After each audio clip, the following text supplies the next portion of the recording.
GCcast, o lugar para falar de cérebro, neurociência, neuroeducação e saúde integral. Esse é o podcast da ginástica do cérebro, uma marca com plasticidade cerebral. Movimentos suaves vai sentir a mente ativa, vamos partir. Olá, olá, minha gente! Seja bem-vindo ao podcast do GCcast, o podcast com plasticidade cerebral, e hoje com um tema fabuloso. Eu tenho certeza que você já deve ter tido curiosidade de saber a respeito dessas coisas que envolvem o neurofeedback. Então, o tema será Cérebro em Ação. Como o neurofeedback funciona? Eu estou aqui hoje com a Silvia Santiago. Seja bem-vinda, Silvia. Tudo bem, Nádia? Tudo ótimo. Muito feliz de ter você aqui. Obrigado por ter aceitado o nosso convite. Eu que agradeço o convite. Perfeito. Gente, a Silvia, ela é uma profissional incrível. Ela estava me contando aqui da onde surgiu toda essa questão do neurofeedback, o mais legal, né? Quando a gente é parte daquilo que a gente prega. Fica tudo muito mais válido quando nós somos objeto do nosso estudo, do nosso conhecimento, né, Silvia? Foi o que aconteceu com você. Então, me conte um pouco sobre o que é o neurofeedback, como ele funciona, para que nós possamos entender que tipo de ativação é essa, como ele mexe com o nosso cérebro. E aí a gente entra na tua história, que eu adorei. Sim, vamos lá, né? Eu vejo que muitas pessoas têm dúvida, né? E até trazem alguns questionamentos, né? Se o neurofeedback dá choque, se ele vai mudar a minha programação, vou reprogramar minha mente, vai... Todas essas perguntas, às vezes, chegam, né, lá no consultório. E é interessante, né? Porque as pessoas realmente ficam confusas. O que é aquele monte de equipamento no meu cérebro? Exato. Já veio dúvida até se eu vou conseguir ler a mente da pessoa, ver o que ela tá pensando, surreal, né? hein? Seria incrível. A gente não chega tanto, né? Com certeza não. Mas é importante entendermos o que é a técnica em si, né? Perfeito. Então, não dá choque, ela não é invasiva. Os eletrodos estão ali só para conectar, captar o sinal, na verdade, né? Então, a gente utiliza um aparelho de eletroencefalograma, bem similar àquele eletroencefalograma que algumas pessoas já devem ter feito quando tem alguma crise de convulsiva ou algum neurologista pede para investigar uma possível convulsão, né? Só que o que a gente usa é um eletroencefalograma quantitativo. A gente consegue monitorar em tempo real a frequência cerebral. E através do software, né, que é conectado no próprio aparelho, nós fazemos essa monitorização e geramos o feedback. O que é o feedback? É um estímulo, é um retorno em forma de som ou em forma visual, que nós vamos colocar na TV. Esse visual é um apagadinho, ele fica piscando, é um pisca-pisca. E o visual é um sonzinho mesmo, é uma musiquinha variada. E essa musiquinha vai tocar, vai aumentar o volume, vai diminuir, vai parar, vai ficar picando. Então, às vezes fica tan, tan, tan, conforme a frequência. Então, se o cérebro não está naquela frequência que eu programei para ele estar ali, a música vai ficar parando. Então, o cérebro vai buscar essa música de forma mais contínua. Então, conforme ele vai buscando essa música mais contínua, a gente vai tendo o estímulo, né? E trazendo essa modulação da frequência cerebral. Isso a gente vai conseguindo com treino. Portanto, a gente chama o neurofeedback de treinamento, não de tratamento. Algumas, né, pessoas vão falar tratamento, eu particularmente não gosto de chamar de tratamento, porque a gente não usa ele só para tratar, a gente usa ele para potencializar as nossas funções cerebrais.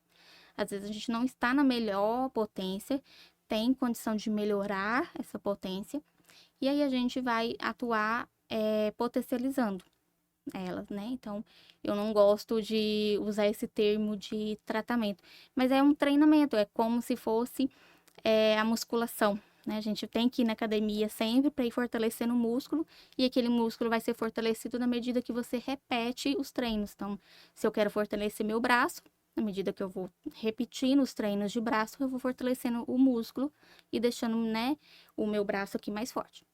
Mesma coisa. Entendi, Boa. perfeito. Conheço um pouco dessa ginástica, viu? A ginástica do cérebro trabalha muito baseado no treino também. Isso, exatamente.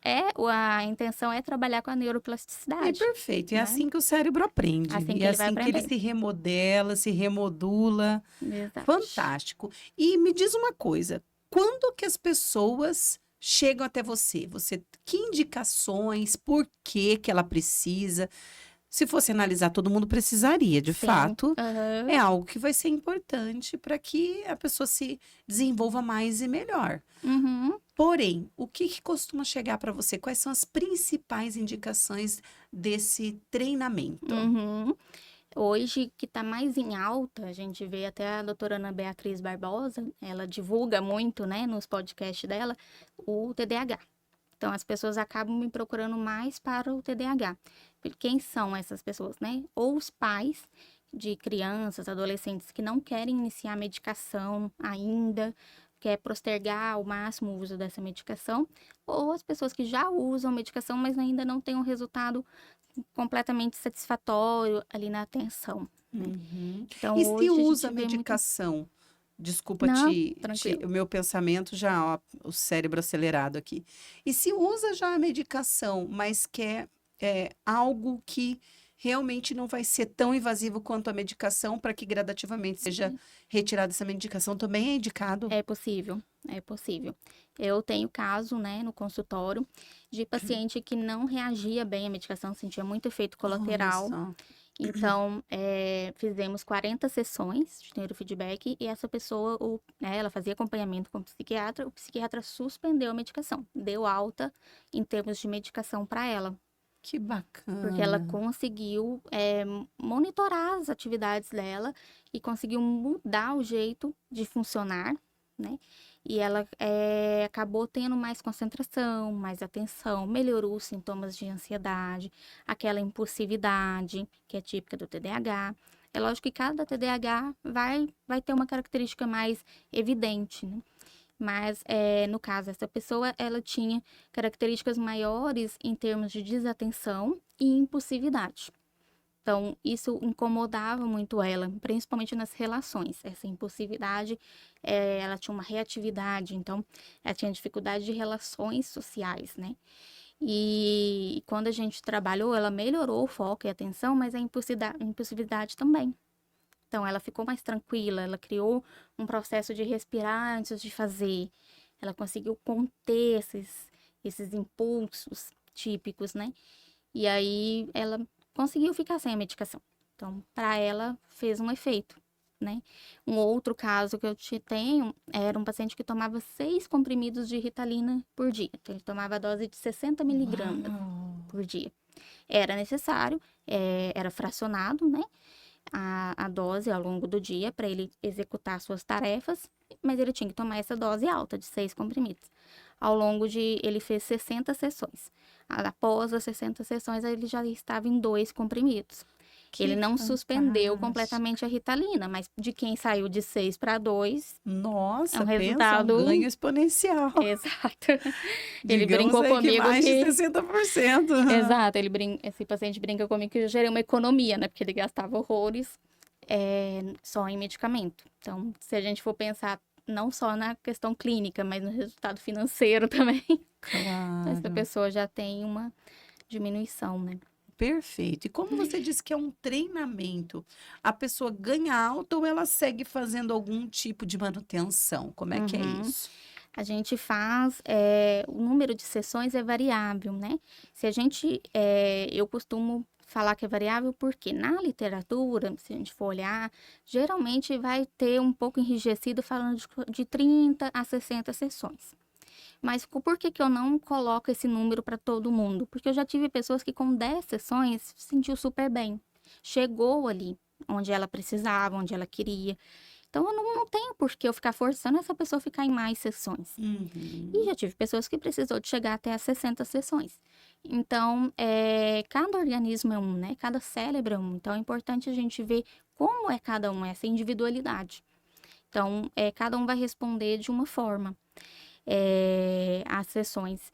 Então, fez as sessões, vamos pegar ali o de 60. Fez 60 sessões, não necessariamente precisa continuar. Certo. A gente tem um resultado duradouro. Sabe que até 2 anos depois o resultado ainda está manifestando. Ainda está tendo formação de novas sinapses, está tendo uma reorganização da rede, mesmo 2 anos após terminar as sessões. Interessante. Agora, o que eu acho bem interessante é que, às vezes, a pessoa, igual eu vou pegar esse caso dessa pessoa com TDAH, Uhum. ela fez 30 sessões. Aí, o que acontece? Às vezes, ela teve lá um estresse, sei lá, teve um conflito com o cliente e perdeu o sono. Ficou mal naquele dia, deu uma dificultada. Ela me liga, olha, não tô legal, posso fazer uma sessão? A gente faz a sessão. Com uma sessão, é como se o cérebro já conhecesse o caminho, ele volta pro eixo rapidinho. Então, com uma sessão, ela consegue melhorar. Aí, naquela noite, ela já me fala, nossa, hoje eu já dormi bem. Aí, amanhã, no outro dia, ela me fala, olha, tô bem, tô estável.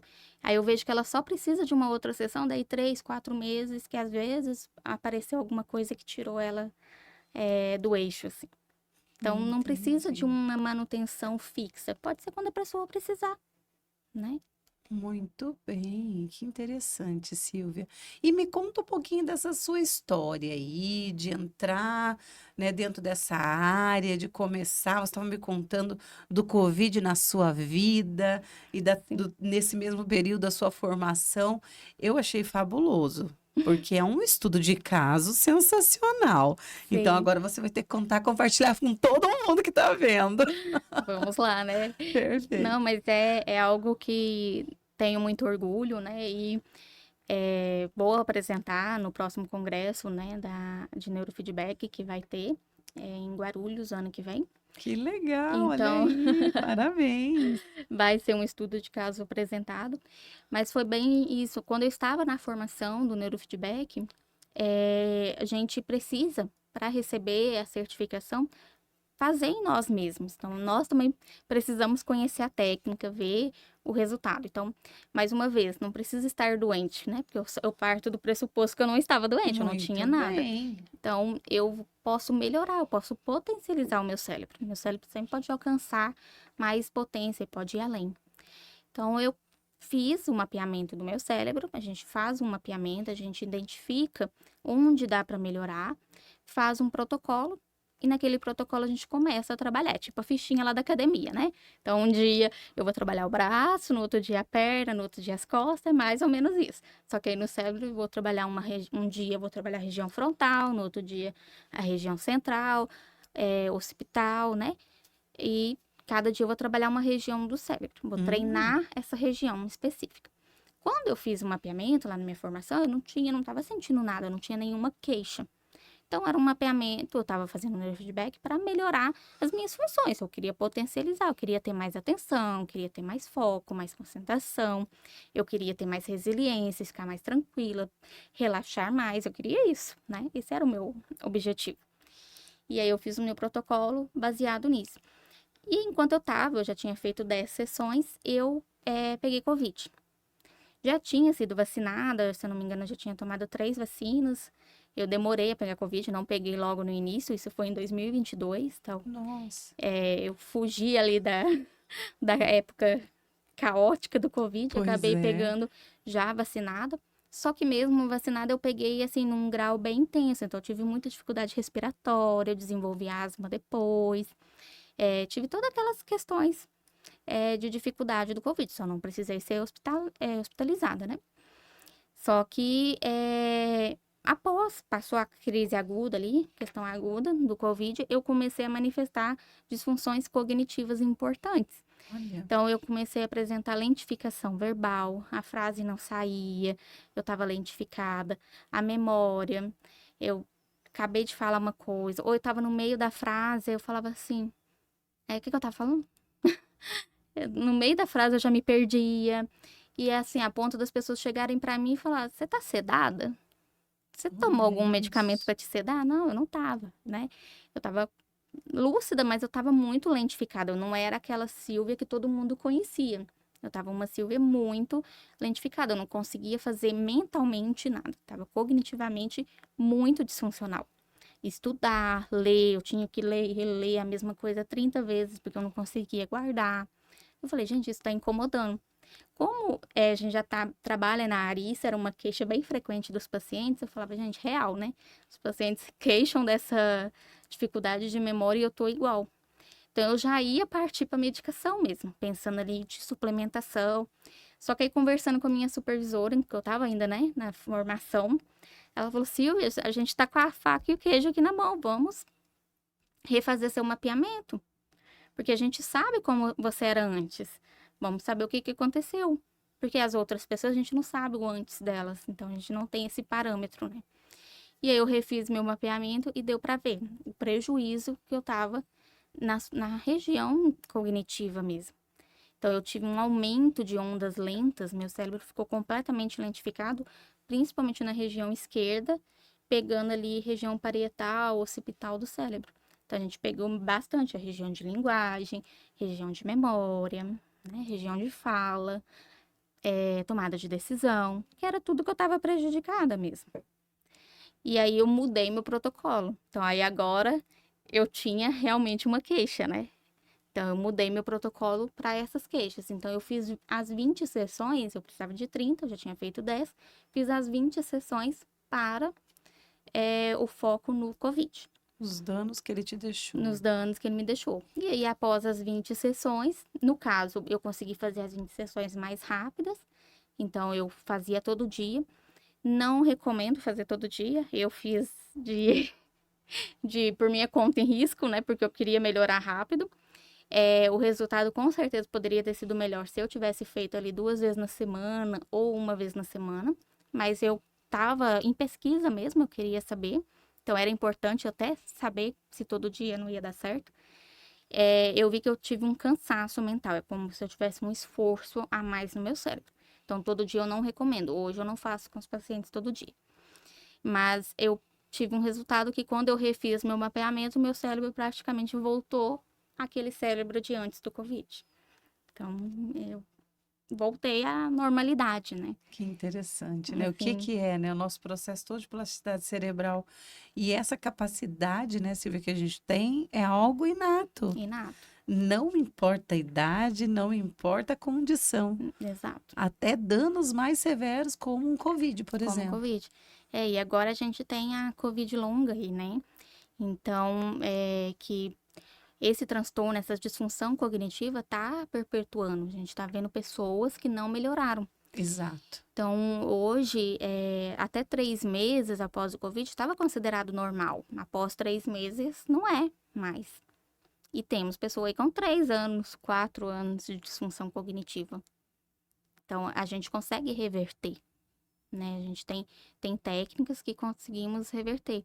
Hoje eu estou entrando num grupo de pesquisa da USP, que é um grupo de neuropsicologia, né? Que está atuando em várias frentes de pesquisa para a Covid longa, então, com a disfunção cognitiva. E aí, uma dessas frentes é usando o neurofeedback. Fantástico. Você falou sobre o TDAH, mas eu vou te provocar um pouquinho mais. Na questão de um AVC isquêmico, por exemplo, Uhum. o neurofeedback também traz resultados positivos? Traz resultados também. Eu não tenho tantos pacientes do AVC, né? Eu não tenho tantos Certo. pacientes de transtornos neurológicos, até por causa que eu acho que a minha demanda acaba vindo mais transtornos mentais. Mas eu tenho uma experiência bem interessante, que era um paciente que sofreu o AVC, Perfeito. ele estava com prejuízo na fala Uhum. e motora, no caminhar. Olha Estava só. fazendo fisioterapia e fono, né? Porque só o neurofeedback aí sozinho não ia Claro, resolver. É claro. importante a gente enfatizar isso. É um atendimento É multidisciplinar, multidisciplinar, que é o que a exatamente. gente indica para tudo, né? Exato. Só que aí a fono dele e o fisioterapeuta recomendaram o neurofeedback para potencializar o trabalho deles. E nós fizemos. E aí eu brinco que foi uma sessão que até me chamou, né, me surpreendeu positivamente, porque na primeira sessão ele estava com muita dificuldade, tanto de fala quanto de caminhar. Certo. E aí eu apliquei a primeira sessão nele. E aí, a hora que eu tirei os eletrodos, ele falou comigo assim: ah, eu quero andar. Eu falei: ó, deixa eu chamar, né, sua filha, que era acompanhante dele, para ela te guiar. E no que eu fui chamar a filha, ele saiu andando. Lógico, Olha segurando, né? Mas ele não tava dando esses movimentos, ele não tava dando esses passos longos, assim. Então, a filha ficou olhando, eu fiquei olhando, nós ficamos em estado de choque. Porque em uma única sessão, ele ter tamanho resultado, é raro acontecer. Que Mas ele coisa. teve, então a gente viu que mexeu naquela área motora, né?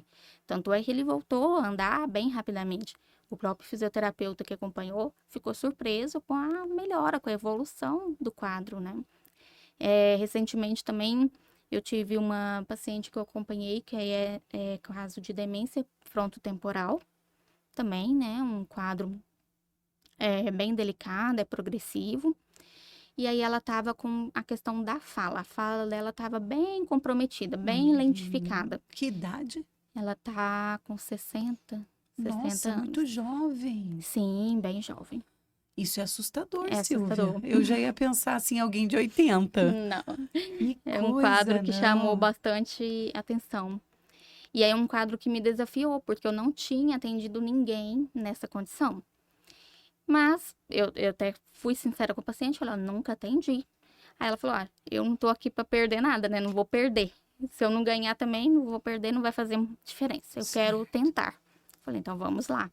Lógico, busquei, tentei estudar um pouquinho o caso, ver o que eu poderia ir além do que eu tinha de ferramentas ali para melhorar. Muito bom. Mas ela recebeu alta semana passada, completamos as Olha 30 só. sessões, com ela falando pelo menos 80% bem.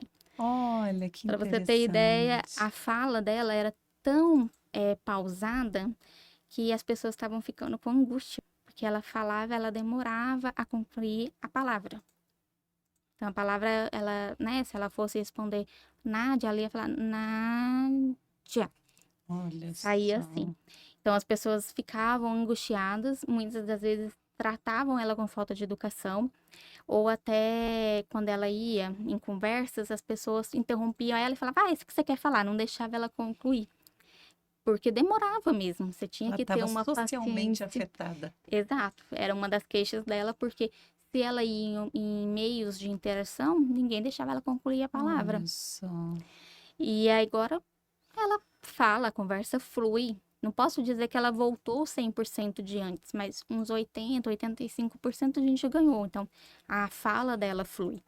Então, assim, o feedback dela para mim foi muito encantador, né?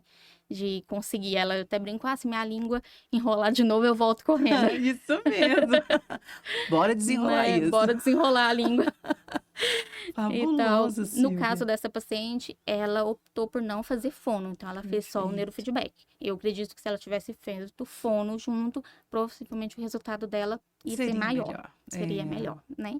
Mas ela foi uma opção, então não tem como, né?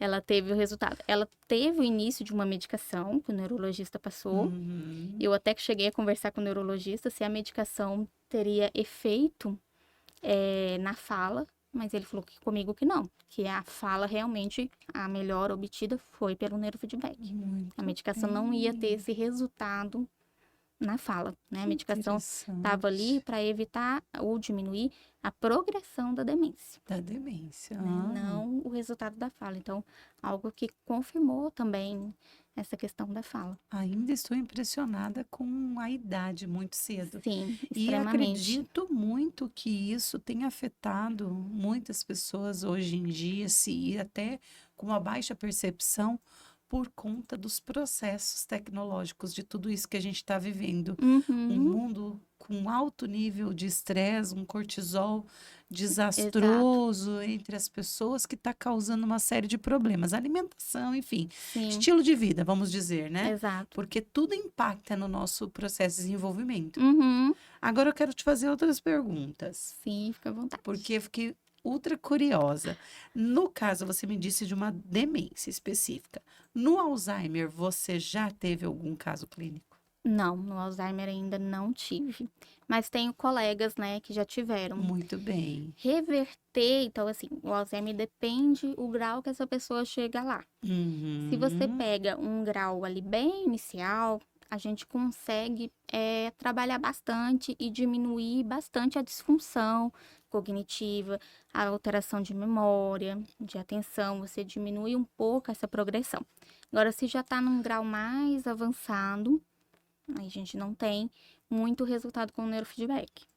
Porque aí Entendi. já chegou num nível de interrupção, né?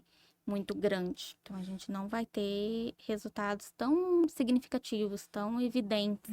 E até fisiologicamente, no caso do Alzheimer, há uma depreciação fisiológica, né? Isso, No estado do neurônio. exato. Eu Interessante. E no tenho. Parkinson? O Parkinson eu já tive, né? A contribuição também. Também é a mesma coisa do Alzheimer. Se a gente pega mais inicial, a gente controla discinesia, a gente controla os tremores.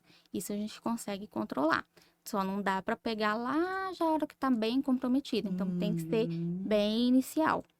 muito Então, bom. controle dos tremores, a questão do andar, do equilíbrio, isso a gente consegue trabalhar bastante.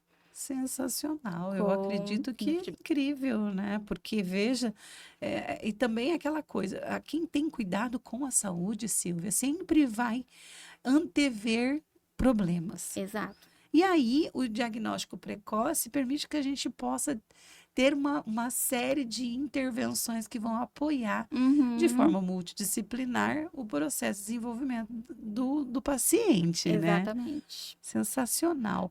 Ou outras frentes que você trabalhe. Por exemplo, chega casos para você assim de pessoas que estão estudando para Chega. concurso ou que, né, tá com problema na escola. Como é que é isso? Uhum, Conte-nos mais. chega, sim.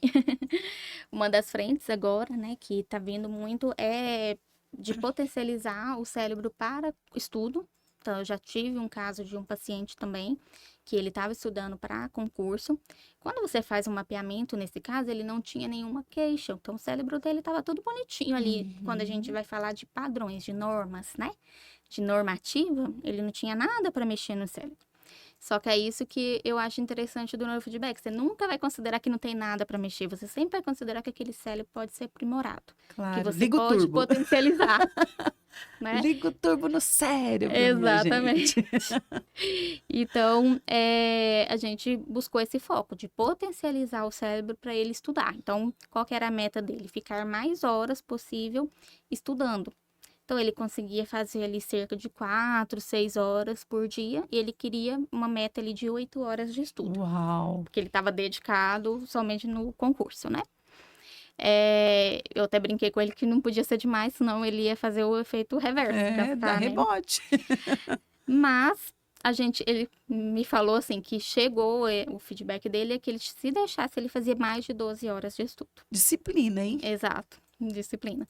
Só que aí, como eu orientei ele não ultrapassar aquelas 8 horas, até porque ele tem que ter vida social e Claro. tal, ele conseguiu fazer as 8 horas, mas o estudo tinha mais qualidade, né? E Então também é bem o que você disse interessante. de ter limite é porque o cérebro saudável, ele precisa de outros estímulos, Sim, dopamina, serotonina, né, exato. endorfina. Não dá pra ficar Não só só cansando ele, né? porque realmente é pesado, é É cansativo. cansativo, E tem muitas exatamente. pessoas que falam assim, ai, a diferença entre o trabalho braçal e mental. E as pessoas falam, ai, mas você trabalha o dia inteiro na frente do computador, por que que tá cansado? Cansa. Sim, Quem que mais consome energia no nosso corpo? Não é o cérebro? exato. Um cérebro funcional que desenvolva atividades leves, ele gasta em torno de 25% da nossa energia diária. Uhum, Um cérebro que trabalha muito forte o cognitivo, estudando muito ou envolvendo resolução de problemas o tempo todo, um estresse elevado, é muito mais do que 30 a 35% da energia do corpo. exato. E isso Aí tudo desgasta, né? envolve Tudo envolve. as pecinhas lá, as engrenagens vão desgastando, né, E Silvia? depois a pessoa vai ter queixas, né? De tanto de disfunção cognitiva, vai fazer o contrário, né? Foi buscar melhorar o cérebro, mas aí vai ter queixa de disfunção cognitiva, porque aí já tá estudando a mais, vai ter ansiedade, vai ter insônia. tudo que vai prejudicar ainda mais esse cérebro. Então, a gente tem que buscar um equilíbrio. Exato. Que é essa a premissa do neurofeedback, é trabalhar o equilíbrio. Como a gente trabalha no neurofeedback com ondas, às vezes as pessoas me falam assim, então ter onda beta é errado, ter onda delta, que é a mais lenta, é errado. Não existe a onda errada. A gente precisa ter todas, elas têm que trabalhar em sincronia. Alguma vai estar mais evidente em alguma região do cérebro, em determinada atividade cerebral, mas elas precisam estar todas ali. Só que elas têm que estar em equilíbrio. Quando uma começa a atuar em desequilíbrio com as outras, que a gente tem as queixas, a gente manifesta os sintomas, né? Então, em outros quadros que a gente vê também, é o transtorno bipolar. Eu tenho resultados bem legais, pessoas que já tinham uma certa estabilização do humor, mas estava ainda oscilando muito mesmo com a medicação. E aí a gente consegue estabilizar esse humor, aquela oscilação entre a hipomania, mania com o humor depressivo. A gente deixa a pessoa mais linear, sem tanta oscilação. Que bacana. Irritabilidade, né, essa reatividade é bem interessante. Então, quando a pessoa chega e fala, tive um resultado de um paciente bem interessante, que ele explodia muito. Então, ele brigava. Por qualquer coisa, ele perdia e brigava. E esse paciente teve um aspecto que na terapia, né, na psicoterapia, ele teve uma experiência ruim. Então, tudo que você fala psicólogo para ele não quer. Ele teve essa experiência ruim. Então, psicoterapia não é o caminho para ele. Então, ele chegou até a mim por isso, porque ele não estava aceitando psicoterapia, então vamos tentar uma outra abordagem. E aí, dentro de poucas sessões, ele chegou e foi me contar que ele teve um momento lá de estresse, que todo mundo esperava que ele ia explodir e ele não explodiu. E que ele nem sabe como que ele não explodiu, que ele conseguiu conter. Que era algo que vinha de dentro para fora, que ele conseguiu conter de dentro, né? Algo que ele nem pensou, simplesmente ele não explodiu. Ele nem precisou de fazer esforço. Então, é mais ou menos isso. Essa regulação das regiões que iam causar essa explosão, a gente conseguiu regular. Na verdade, a gente conseguiu até ajudar o medicamento que ia estar fazendo essa regulação e não estava conseguindo sozinho. Pois é. Então, a gente conseguiu fazer essa regulação. A mesma coisa nas questões de transtorno de ansiedade. Transtorno de ansiedade a gente melhora muito.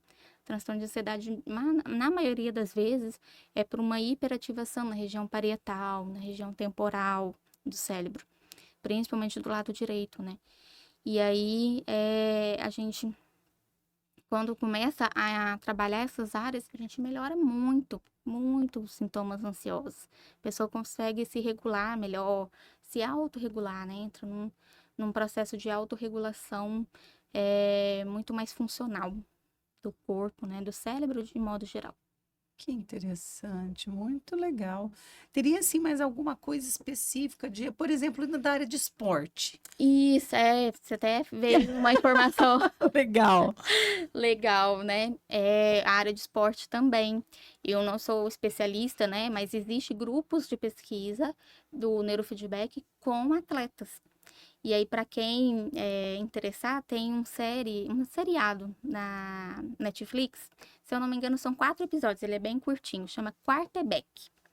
Que é apresenta o uso do neurofeedback em atletas do futebol americano lá nos Estados Unidos.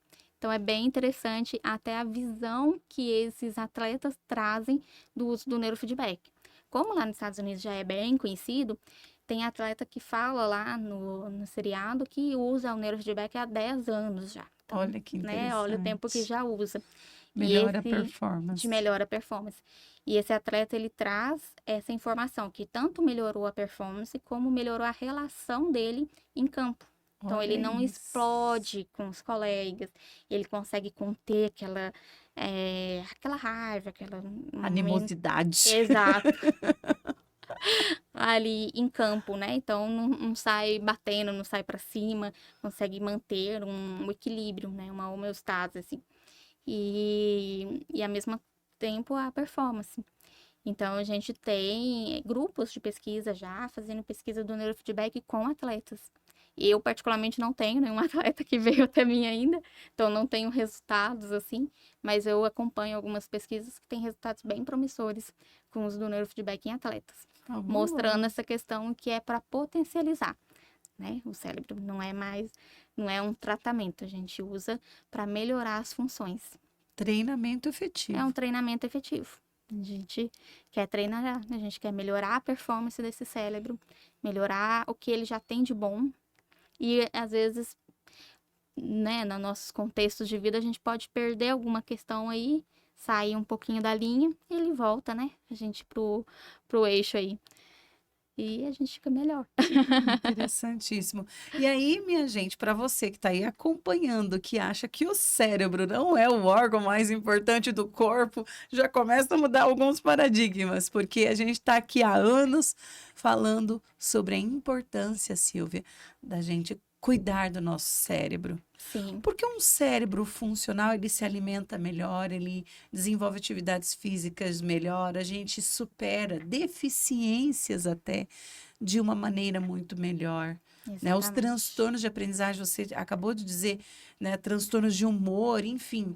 A gente falou aqui até de doenças neurodegenerativas progressivas que não têm cura, que vão estar tendo neurofeedback como um freio aí, né? Ou até mesmo uma redução dessa Dos velocidade de danos, né? avanço, né? De uma doença, enfim. É tão importante, Silvia, a gente dá a Sim. luz para isso, porque hoje a gente percebe que quanto mais a gente fala sobre isso, mais fácil fica das pessoas perceberem essa importância. Exatamente. É bem. Hoje, você falando aqui, eu lembrei também uma outra linha que está vindo bastante, né? Agora é o autismo. Então, as Ótimo. pessoas estão, Conte tanto o mais. autismo adulto quanto o infantil. O infantil, às vezes, é um pouco mais difícil da gente trabalhar, porque a gente tem que colocar uma touquinha e os eletrodos. Então, geralmente, a criança, e aí, se ela é autista, ela não gosta muito do toque, né? Então, ela não gosta muito daquela touquinha. Mas não é impossível. A gente consegue com jeitinho, e aí aos poucos, né? Um dia você coloca só a touca, você vai mostrando para aquela criança que aquilo não machuca, que aquilo não dói. E aí, aos pouquinhos ela vai adaptando, ela vai entendendo e depois ela consegue fluir. Então, assim, a gente, considerando o autismo como multifatorial, a gente não é a intenção de, já teve, né, perguntas, até mães que me procuraram se vai curar o autismo. Não, não vai, né? Mas a gente vai melhorar aquilo que está trazendo desconforto para aquela criança. Então, ela está sendo mais agressiva, ela está tendo uma agitação motora, ela está tendo dificuldade de concentrar, né? Ela está tendo dificuldade de interação. Então, a gente vai conseguindo melhorar aquelas áreas que está trazendo esse prejuízo, esse desconforto para ela. Agora, quando a gente pega já um autista adulto, a gente percebe mais sintomas ansiosos, até por causa dessa questão da desregulação, né? Muitos estão recebendo o diagnóstico agora, Pois é, né? Então, exato. não sabiam que era autista, achava que era um ser diferente no mundo, eu sou diferente, ninguém me entende. E aí começa a ter sintomas depressivos associados, sintomas ansiosos associados. E aí, quando recebe o diagnóstico, aí se sente pior. Muitos pegam o diagnóstico como mais uma doença, né? Mais uma coisa que eu tenho. E não é bem isso, né? Às vezes o diagnóstico só te traduz o que você está sentindo, só te limita, não limita, né? Te norteia entre os sintomas que você está tendo. Então, muitos dos sintomas ansiosos é por isso. Então, quando a gente Explica, né? Dá luz para aquilo. dá luz para o que você tem, né? Que você não é um ser diferente no mundo, né? Eu tenho uma paciente que ela fala que ela se sentiu um ET no mundo, né? Não, você não é, né? Você tem algumas peculiaridades diferentes, mas que não tá te fazendo ser um ser diferente, um ET ali no mundo. Mas a gente consegue melhorar esses sintomas ansiosos ou esses sintomas depressivos que causam. Ou muitas das vezes essa irritabilidade, essa raiva. Então a gente consegue ir trabalhando cada uma dessas questões, porque o autismo, cada pessoa que tem autismo, ela vai manifestar uma dessas coisas, né?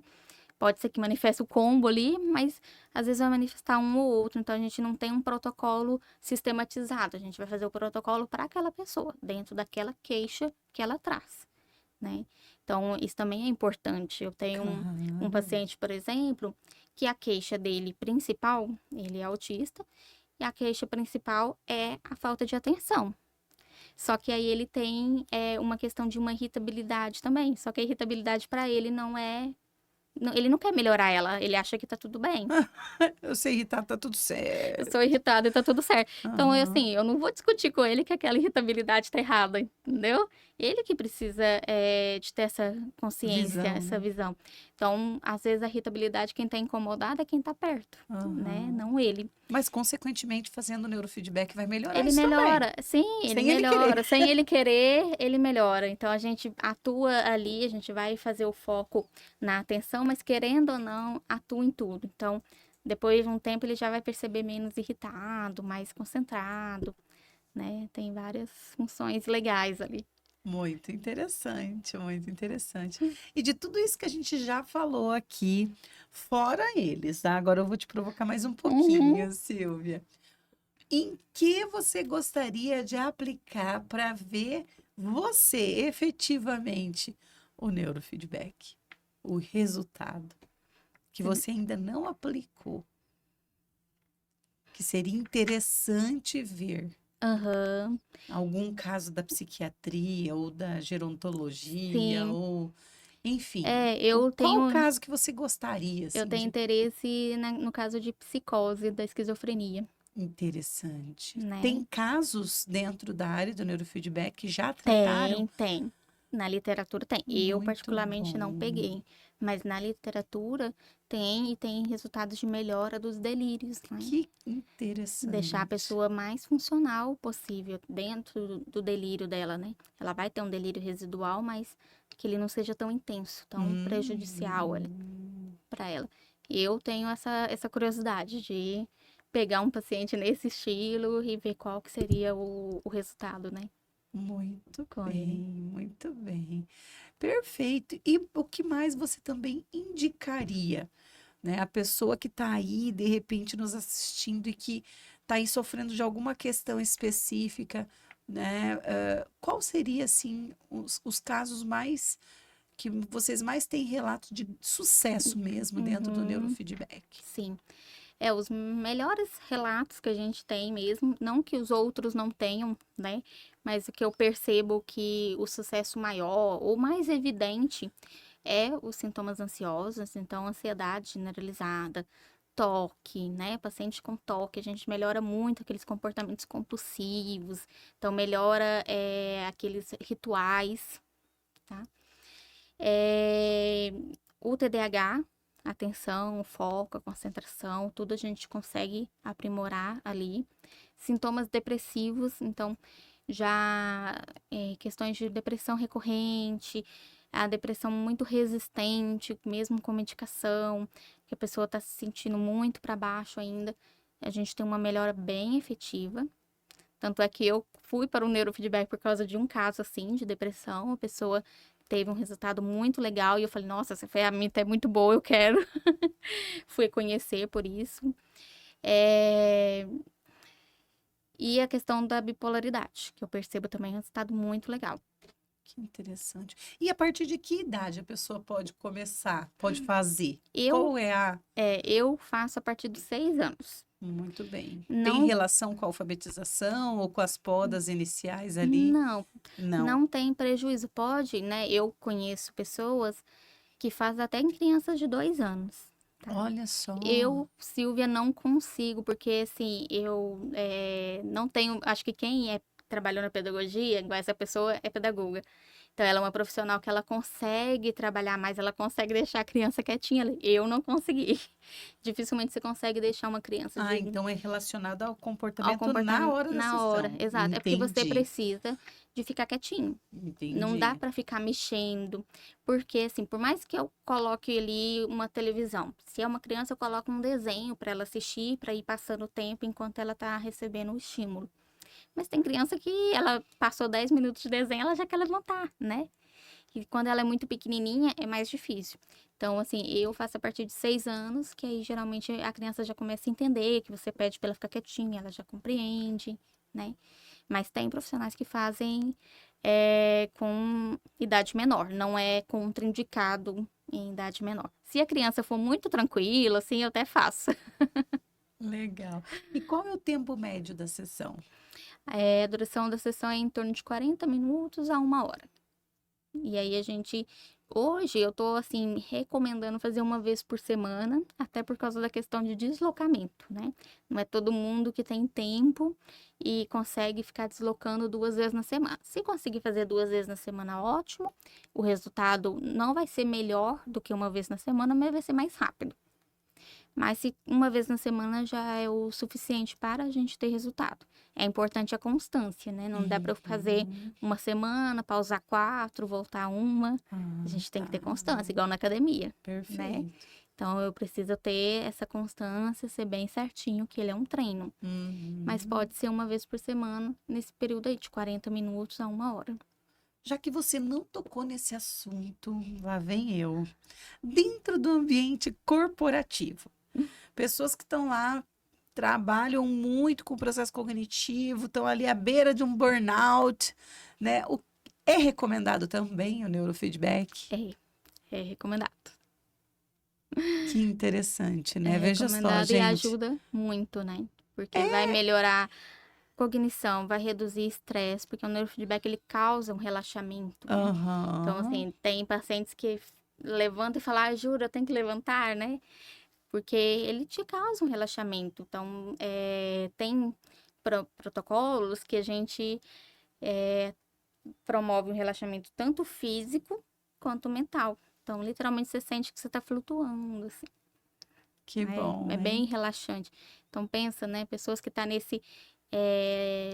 perto de um colapso, a gente tem resultados bem legais. Exato. Porque eu vejo assim que em vários momentos da minha vida, eu até tenho um aparelho em casa que eu gosto muito. Meu marido acho que usa mais do que eu, mas que é muito bom e que eu percebo assim que ajuda muito nesse processo todo da gente retomar o equilíbrio. Uhum, E às vezes a gente fala exatamente. assim, ah, vamos fazer uma meditação. Cara, não consigo acalmar meu cérebro nem para meditar. Fazer É yoga não rola. A pessoa não consegue. Então torna realmente a pessoa um pouco mais funcional. funcional, sem dúvida. Isso é sem dúvida. A gente consegue ter essa habilidade de relaxar, de ficar mais concentrado, de ficar mais focado. Eu vejo até essa questão de intraconsciencialidade, sabe? De você conseguir voltar para você, né? De você conseguir focar em você, trazer esse autoconhecimento, essa autopercepção. Acho que é muito importante trabalhar essa regulação, essa autorregulação do cérebro, Com pensando nisso, certeza. né? Ainda mais no mundo caótico que a gente está Uhum, hoje, né? O nosso cérebro está o tempo todo recebendo muita informação. sim. A gente está o tempo todo, né? A abertura desse mundo tecnológico que a gente carrega na mão, que é o celular, o smartphone, acaba deixando a gente o tempo todo com aquela necessidade de estar ali mexendo, a dificuldade de parar um momento para ter um momento para si, né? E hoje está muito em voga, né? Autoconhecimento, a busca do equilíbrio, né? Cuidar das suas relações internas, do seu interior, enfim, para que a gente possa dar conta de todas essas questões, né? Uhum, E aí entra tudo, entra a pessoa que está na sua vida diária de trabalho, aí família, filhos, toda esse universo, né, que envolve a vida em sociedade, trabalho e tudo mais. exatamente. E assim, a questão do celular é até interessante, porque tem pacientes que às vezes já adultos chegam buscando um diagnóstico de TDAH, porque ele tá com prejuízo da atenção, né? E aí, quando a gente faz o mapeamento, o que é interessante, o neurofeedback a gente ele não é usado para diagnóstico, mas ele pode ser usado para uma triagem. Quando a gente faz um mapeamento, você pode Perfeito. ajudar o profissional com algumas características peculiares que tem de alguns diagnósticos. E o TDAH é um deles, porque o cérebro de um TDAH, ele é muito lento na região frontal. Então, ele é bem mais lentificado na região frontal. E quando você pega uma pessoa que está com essa queixa de falta de atenção, de foco, mas é por causa do uso excessivo de telas, que é por causa da ansiedade extrema, do estresse, o cérebro dela na região frontal não está lentificado. Verdade. Então, a gente já identifica que não, você não tem ali indícios de TDAH. Lógico, você vai indicar uma avaliação, né, ou psiquiátrica ou psicológica para esse profissional, para esse paciente, para ver se ele não tem TDAH mesmo. Às vezes ele traz isso desde a infância.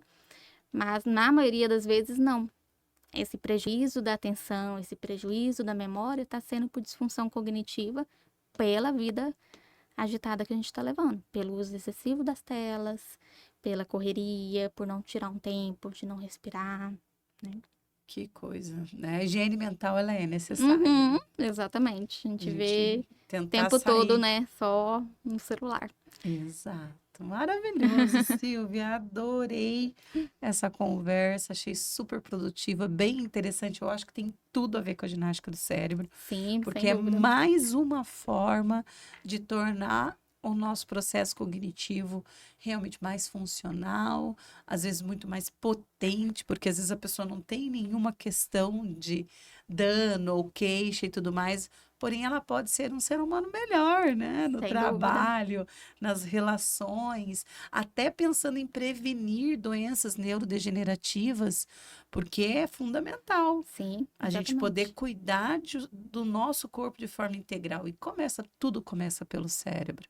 Sem dúvida. Se a gente tem um cérebro saudável, a gente faz escolhas mais saudáveis, né? Exatamente. Muito bem, muito E eu que agradeço obrigada aí pela tua pelo participação. convite. E pessoal, já vai deixando seus likes por aqui, se inscreve, compartilha se você gostou desse tema, já vai enviando para aquela galera toda que vocês conhecem e se liga para que a gente possa estar juntos novamente no próximo episódio do GCcast. Muito obrigada, valeu, Silvia. Eu que agradeço, Até a Nádia. próxima. Até.